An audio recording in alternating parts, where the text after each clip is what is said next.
If I want to get Barrow's Gloves, I need to do Desert Treasure. If I want to do Desert Treasure, I need 12 magic logs. The simplest answer is to cut trees. The Ironman answer is much more convoluted.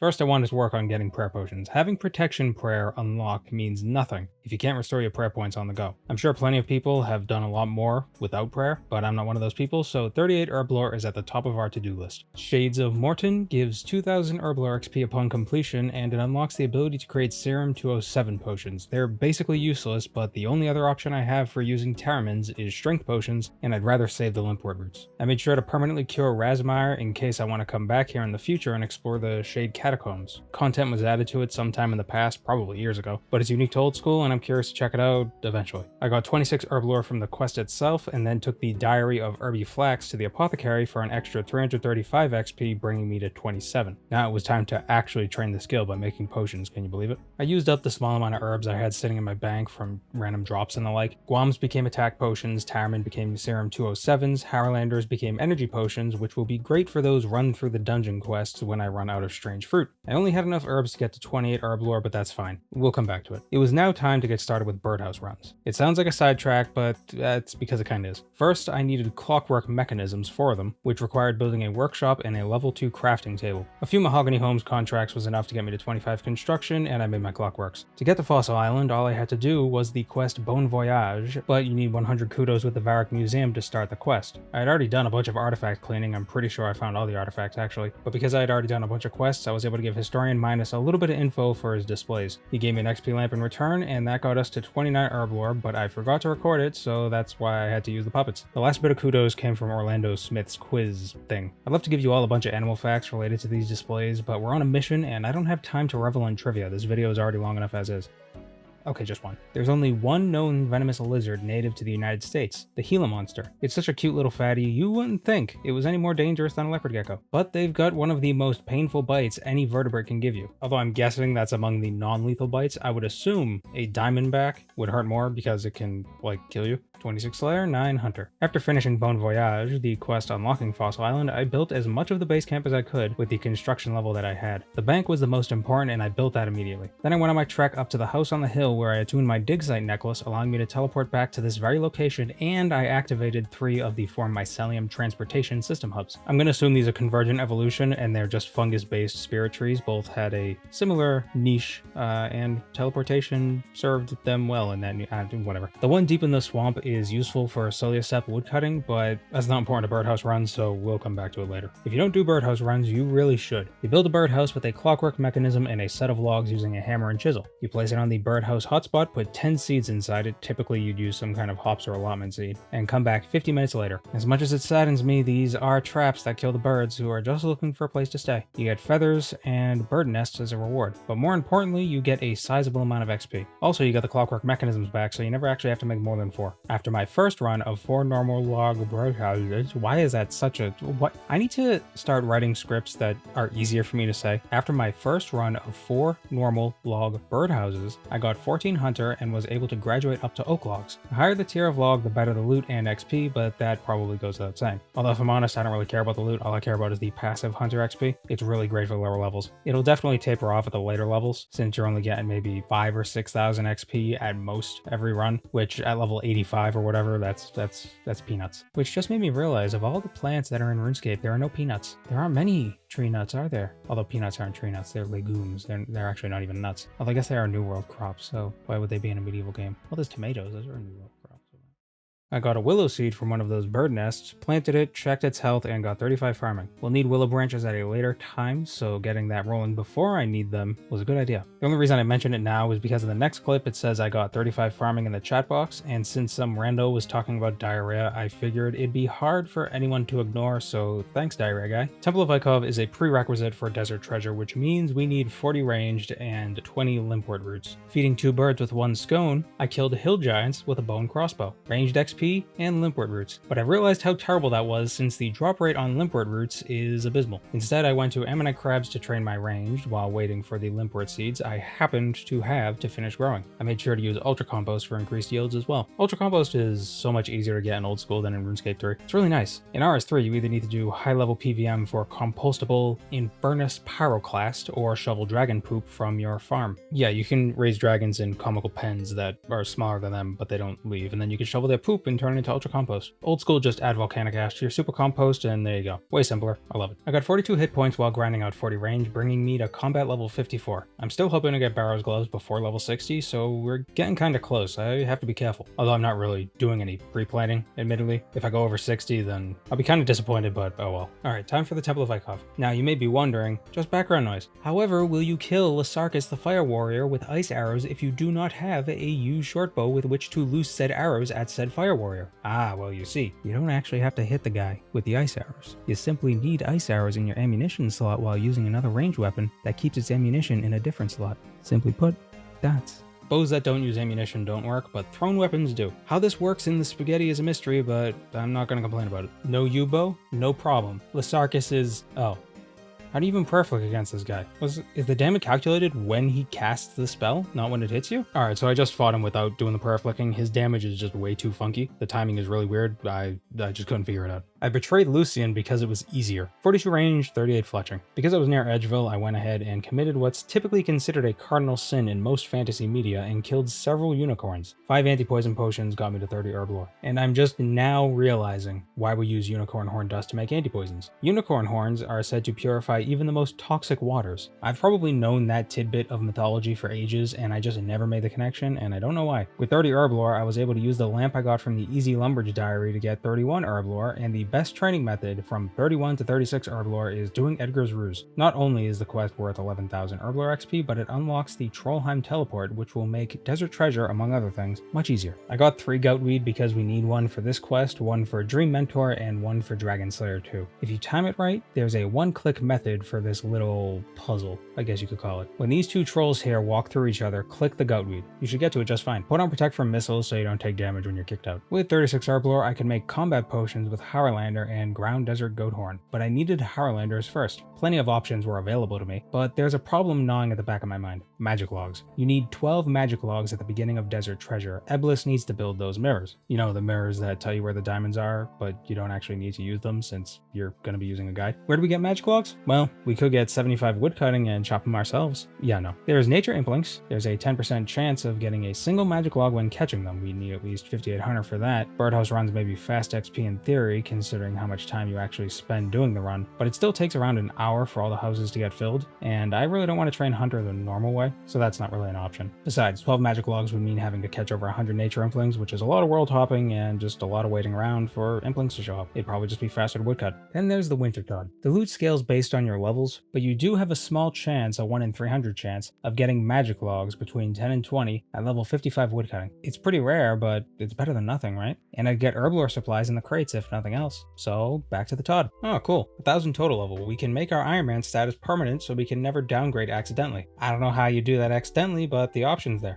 Ooh, Pyromancer Garb. Not bad. It gives a slight fire-making XP boost, but more importantly, it brings us that much closer to retiring this bunny outfit. After a few Wintertodt kills in the Wintertodt world, I decided I wanted to try soloing it. Solo Wintertodt is allegedly more loot rolls per hour at the cost of XP. You get 100 times your fire-making level and experience every kill, but the point of soloing is to keep the Wintertodt at the brink of death so you can accumulate a bunch of points, reducing the number of kills you get per hour, which is where a lot of the XP comes from on the mass worlds. I didn't even have to try soloing to know salmon wouldn't cut it. I needed better food, so I went to the gnome stronghold and cooked up some cheese and potatoes. They heal 16 health each. They're not the most convenient thing to cook, but the gnomes sell all the ingredients in one place, so it's pretty easy. If you can enter the Warriors Guild, you can just buy this directly. I couldn't, so I had to cook it myself. My first attempt didn't go poorly, but it ended way too early. Ain't that a mood? Because the most loot you can get from a single supply crate is 28 rolls, and you get 1 roll for every 500 points, plus 1 roll for killing the boss, there's no point in getting more than 13,500 points. What you want to do is light hit all of the braziers and try to get it down to less than 15% energy as soon as possible. At this point, the Wintertodt attacks you less frequently, but puts out or destroys the braziers more frequently. This is not only great for points, but the construction XP adds up over time too. I got a little too overzealous and defeated the Wintertodt at around 3,500 points. Better than dying and getting no loot, obviously, but not ideal. See, the reason why you want to prolong the kills is because you want to stay outside the 15 to 100% energy range. So by defeating the Wintertodt, that just means you have to go through the dangerous phases all over again. I jumped the gun on the second kill, but I was able to get more than double the points this attempt. Got some burnt pages too, but no magic logs. That's another solo, but not quite max points, about 3,000 shy, and no magic logs. 12,800 on this one, not bad, not bad. Still no magic logs. I have to say, even though my kills aren't perfect and they take around an hour to do, I think soloing is way more enjoyable. It's somehow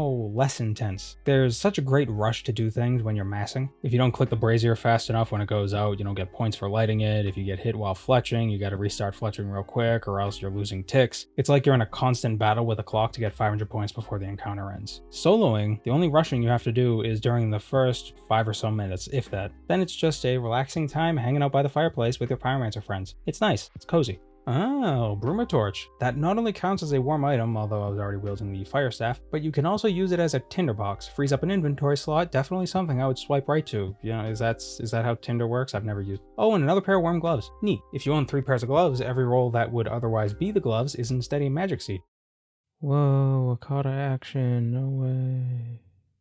As tasty as cheesy potatoes are, I thought anchovy pizzas would be a better food option. I bought some grapes from the Culinarmancer's chest, world hopping and emptying the stock, and made wines until 54 cooking. I got 41 in the last episode, but don't think I went from 41 to 54 cooking just making wines. I had cooked a bunch of salmon and trout I fished up a bit back, and I just never mentioned it. So I started making wines at around level 52 cooking. I bought a bunch of ingredients for pizzas from the Culinarmancer's chest and cooked up some of the anchovies I got from the Wintertodt supply crates. This got me to 55 cooking, then all I had to do is throw the cooked anchovies onto the plain pizzas. Only an intermediate chef can put fish on a pizza. These pizzas only heal 2 more health than cheesy potatoes, but every little bit of healing does add up. It's not like I can leave the Wintertodt arena mid-kill to restock, so maximizing the amount healed per inventory slot is important. Also, I can buy all the ingredients in Lumbridge. It's very convenient. My first game with over 13,500 points and 74 firemaking. Man, could you imagine if Wintertodt didn't exist? Could you imagine having to do line fires just to train this useless skill? Magic logs incoming? Ah, damn. Warm gloves, some burn pages, and a bunch of other supplies. At least this will all be useful eventually. I wonder how the loot is determined. All these log drops, the mahogany, maples, teaks, and willows, do they only drop if a log table is rolled on first? Then a specific type of log is rolled for, followed by an amount? Or is the entire loot table randomly picked from, not delineating between loot types? If the former, then I'm rolling on the log table quite frequently. But since my woodcutting level is low, the chances for magic logs is also low, even though my chance for logs is pretty high.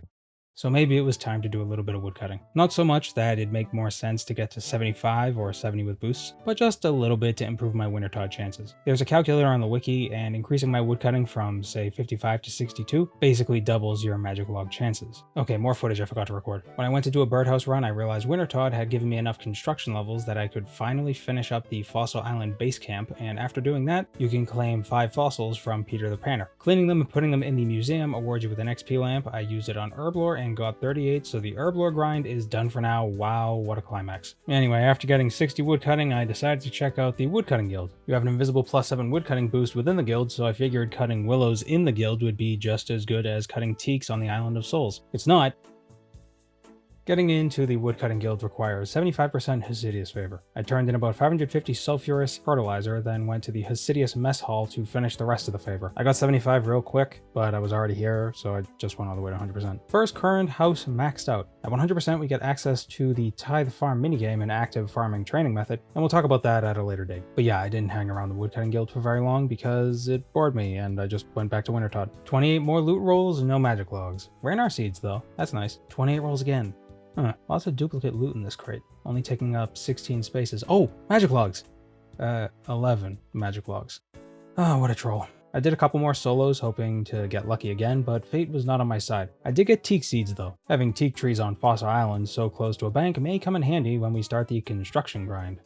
Since I only needed one more magic log, it actually gave me an idea. There's an enemy that drops magic logs at a 1 in 64 rate. Zombies in Tarn's Lair. I remember that's how Framed unlocked magic logs on his Bronze Man mode account. To access these zombies, first we need to do the Haunted Mine quest. Conveniently, after the quest, we can make a salve amulet, which should make killing the zombies a bit easier. The fight at the end of the quest can be a bit tough, so I finally went ahead and did Waterfall quest just to get a few attack and strength levels. Gotta say, this quest is really easy when you have 42 HP. Protect from melee probably would have been smart, but who cares? We ain't no level 3 hardcore Ironman, we don't gotta worry about nothing. The quest only got me 2 attack levels and 2 strength levels. Not as exciting as the 60 combined levels you'd get at level 1, but it's easy XP nonetheless. Yeah, I served Saradomin. Let me just borrow this key real quick. Thank you. Let's kill this boss. I'm gonna need better food. Okay, I meandered through the mines again, effectively doing the quest a second time, and brought swordfish with me instead of salmon. Oh my god. He zips to the other side of the room immediately.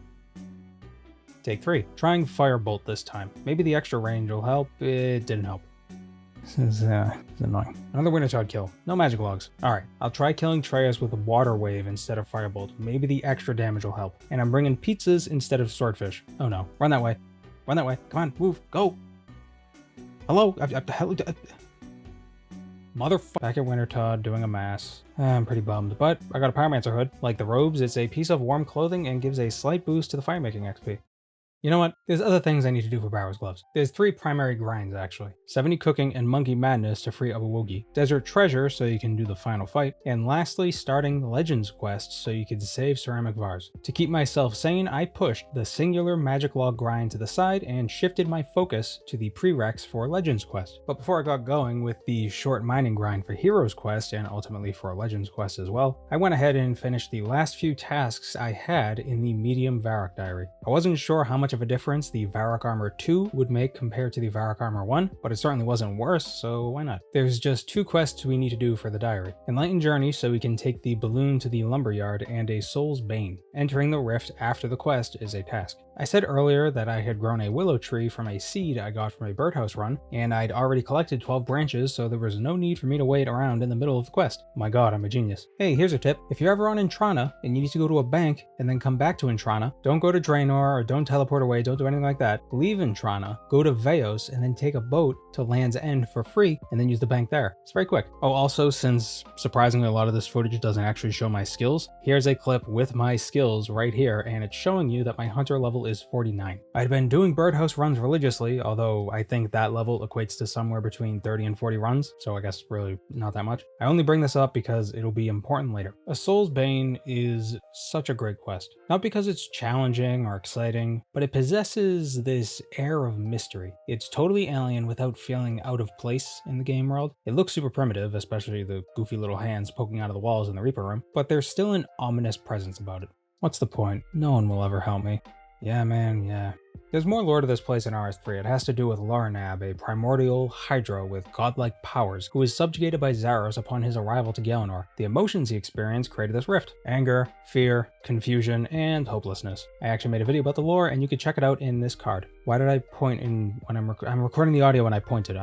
Medium Varrock tasks completed. And that means another lamp to leave in our inventory for a bit, until we get 40 herbalore, which I'll do right now. I had already farmed up some of those Ranar seeds I got from Wintertodt, collected snape grass near those hobgoblins west of the crafting guild, and made myself a couple dozen prayer potions. After I got 40, I used the XP lamp on herbalore and got 41. I'm glad I did that now instead of waiting, because leaving that lamp in my inventory would have made mining in the Motherlode mine much more miserable. There are faster ways to train mining, I know, but I would like to get the prospector off it eventually. I do think I'll spend my first 100 pay dirt on the upper level of the mine though. Up there, the veins deplete after a specific amount of time rather than just randomly whenever you successfully mine it, so it's just a little bit more of a chill way of training. The Celestial Ring would be nice though, so I left the Motherlode mine when the shooting stars started falling. It's actually very easy to find stars because there is a tracker online that tells you where they fall, what world they fall in, and how long ago they fell. I'll link it in the description. And the XP from them isn't terrible, so it's not a complete waste of time. See, I got 50 from a star. Heroes Quest requires 53 fishing, so I returned to Temperos and tried to solo it.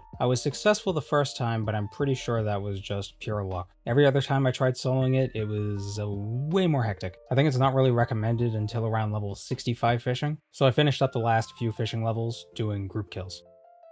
Ooh, 100 golden bars from a Temporos casket. Nice, I was running out of dig site necklaces actually. To become a hero and become recognized by the Heroes Guild, we must freeze a lava eel to death by ripping it out of its habitat, murder a man to steal some candlesticks, and finally kill a legendary bird just so we can get its feather. Hero is a malleable term here in Galenor. Family Crest is another prereq for Legends Quest, and that means getting 59 magic. But you don't actually need that level to start the quest, you only need it because the demon Chronozon can't be killed unless hit by all 4 blast spells. Fire Blast is unlocked at 59 magic, or 56 with a Wizard Mind Bomb. So that's the goal, 56 magic. Since I couldn't alch anything, since I didn't have a high alchemy unlocked, I figured the best way of getting magic levels would be using superheat items. So I went to the monastery and started mining some iron because I also needed 52 mining for Legends Quest. And I was being super sweaty, tick perfect RuneScape player by superheating the ore while rotating to mine the other rock. I was a machine. With dueling rings and the Arduin Cloak 1, it was actually pretty easy to bank all the bars as well. But then it occurred to me, the blast furnace sells ore. In fact, you can buy iron ore for 25 GP each, and the price doesn't change based on the stock. 100 ore for 2500 GP.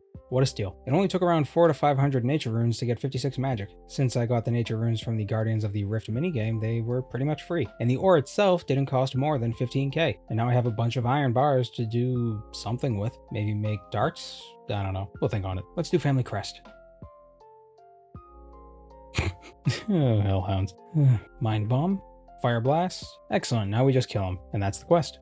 Now, 50 smithing for Legends Quest. And you know what that means? That's right, another quest. Sleeping Giants. Like the Temple of the Eye, it's basically a tutorial for a minigame. When I saw screenshots of the Giants Foundry on the wiki, I assumed it was like the Artisan Sword thing in RS3 where you hit different parts of the sword with different strength swings, fingers crossed that your guy doesn't Hercules his way through solid steel and ruin the whole thing. But no, this minigame is nothing like that. We'll talk about it a bit more when I get on the longer smithing grind. What I can say is that it seems pretty lucrative. I should have just come here when I was having money trouble, but well, live and learn, hanging on to the edge of tomorrow. 50 smithing didn't take very long, so now we move on to 50 crafting. It's like Legends Quest requires a level 50 in every skill. Although I didn't really talk about it, I have been growing giant seaweed on Fossil Island, but I didn't want to use the giant seaweed just yet. I want to save that for when I get Super Glass Make, the lunar spell, which is going to be a while from now. So instead, I just bought a bunch of sand and soda ash from the charter ships in Port Khazard because they're the closest ones to a bank. I turned the sand and ash into glass, and then I got the blowing. I finished up 48 to 49 by making some sapphire necklaces for games necklaces, then did hand in the sand. It gives crafting XP, so why not? The quest also unlocks access to the Mages Guild rune shop, which I believe is one of the few shops that actually sells soul runes, or it might be the only shop that sells soul runes. Regardless, it's a rune shop that has a wide variety of runes that isn't in the wilderness. The penultimate quest before Legends Quest, an iconic quest, and one that sits on a pedestal in our minds as the most painstaking we've ever done as wee pubescent children. I was like 13 when I did this quest for the first time, and I can't tell you how much time I spent in this place the first time I did this quest. More than once did I have to leave and restock on food. I recall so vividly standing in the altar room near those orbs you need to collect, waiting for my health to slowly tick up because I just couldn't handle making another trek to the bank for another inventory of lobsters. How many hours ticked by in Catherby while I fished up hundreds of lobsters, and I was forced to waste them not against monsters but in a stupid dungeon? Good times. All things considered, I really like this quest, especially now that I'm older. I can really appreciate the creepiness it instills. The place itself is horrific. It's full of traps, prisoners, spiders, tormented slaves, soulless thralls, dwarves. You're wandering around these caves trying to perform some bizarre ritual, all while the alleged son of Zamorak speaks to you. It's like this whole place is a living, breathing organism, and you're traversing its guts trying to find a way out. And the most terrifying part of it all, you know this isn't your last trip through the place. You're gonna have to come back. Back in the day, Ivan's staff was exciting because it was new and the spell was strong, but only being able to cast Ivan's Blast 120 times before needing to traverse the underground pass again to recharge it made it a bit, terrible. Now we can supercharge it for a one-time fee of 200k. We'll do that soon enough. The second to last grind I needed to do was simple melee training. You only need 50 strength for Legends Quest, but I figured since I was already here, I might as well get 50 attack. Gotta edit a video, gotta write a script, AFK sandcrabbed. Finally, the last thing we need is a level 45 herbalore. But that means getting XP lamps since most of my supplies only got me to 43. There was only one task keeping me from completing the Easy Mauritania diary, and it was putting a scarecrow in this flower patch. The only way to get a watermelon for the scarecrow on an Ironman is to grow it yourself. This creates an indirect level 47 farming requirement for Ironman. The Mauritania legs 1 aren't all that great. You can teleport to the slime pit under the Ectofuntus twice a day, you get more XP in the Slayer Tower, and sometimes ghasts will ignore you. The higher level legs are better better, obviously. But we do get an XP lamp, which is a free 2500 herbalore XP. The Wilderness Easy Diary was a quick one to finish. The King Black Dragon was even kind enough to teleport me to Lumbridge.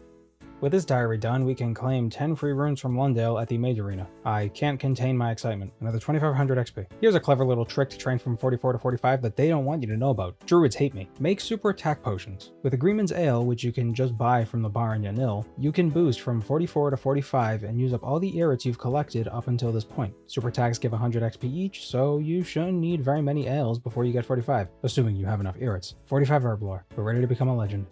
Radimus Urkel sent us to the Karazi jungle to prove our mettle, tasking us with mapping the place, meeting the locals, and impressing them enough to be honored with a gift. Simple enough, right? I brought a bunch of papyrus and charcoal because the first time I did this quest, I don't know, 15 years ago, I failed to make the map pieces, multiple times. And getting back to the jungle wasn't as easy a process back then as it is now. Or maybe I just didn't know what I was doing. Probably both. Either way, the idea of not having enough charcoal and papyrus is scary enough for me to never make that mistake again. Inventory management during this quest is so stressful. On the one hand, it's kind of annoying. On the other hand, it really drives home the point that this is a mysterious and hostile land to those who come unprepared. Like an 18th century explorer looking for natives to meet, if your supplies start to run out, you need to plan your escape. If while you're on your quest, your papyrus tears or your lockpick snap, you need to return to familiar lands to restock. The Ludo narrative is harmonious. Make sure to kill a Deathwing Bat while you're down here for the Karamja Diary. I assumed Nezek-Chenid was, like any other demon, purely a melee-based enemy with a low magic level, like Chronozon. Not true. He uses both magic and melee, and has level 160 magic. Killing him with firebolts just wasn't an option. So I returned with Darklight, prayer potions, and a can-do attitude. I wasn't ripping through his defenses, but it was certainly much better than magic. And Darklight's special attack did actually help a little bit.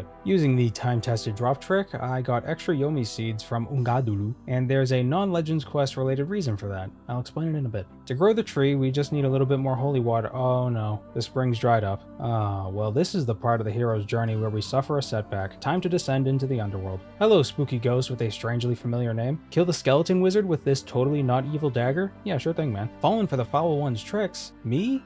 I wonder what that means. Oh, that's what he meant. Well, we kill Nezek-Chenid once again, push the boulder, restore the spring, then return to the surface. What did we learn on our trip to the underworld? I don't know. Don't trust ghosts wrapped in chains handing out soul-sucking daggers. That's probably a good idea. With the holy waters flowing, we can now plant the Yomi tree and make a new totem pole for the Karazi natives. But if you plant it and let it die before trimming, you can clear it away for a 10% chance at receiving a single magic log. That's why we got so many seeds. I tried this a few times, getting nothing but normal logs. It took a while for each tree to die, and I got very, very bored. Honestly, with how much time had passed since I began hunting for these magic logs, Birdhouse runs had already gotten my hunter level to the mid-50s. With 58 hunter and a butterfly net, I could just catch nature emplings in Puro. It wasn't a feasible method for 12 logs, but for a single log, it's not really a problem. I just wish it was easier for me to demonstrate how much time had passed from the first clip in this video and the current clip in this video. It's been, what, 30 minutes of watch time or something? But all this footage was probably taken over the course of 2.5 weeks. So, you know, I had a lot of time to do Birdhouse runs. I gave up on getting a Yomi Tree magic log and just carried on with the quest.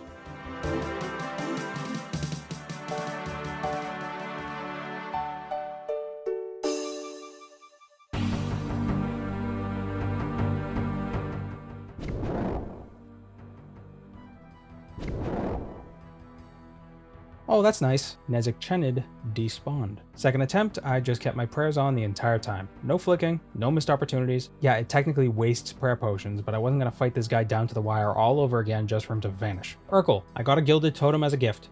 Look what you did. Now give me my ludicrous amounts of XP. 4 lots of 30,000 herbalore XP is just absurd, and I love it. Just a few months ago, all Master and Grandmaster quests had their XP rewards buffed, and quite significantly too. Nearly quadrupled for this single quest. And if you've done these quests before they made those changes, you can talk to Purdue and he will give you all of the XP you missed out on. This quest took us from 45 to 55 herbalore, and gives us our best in slot defensive cape, at least for now. It might not be much of a status symbol as it once was, but I'm happy to have it.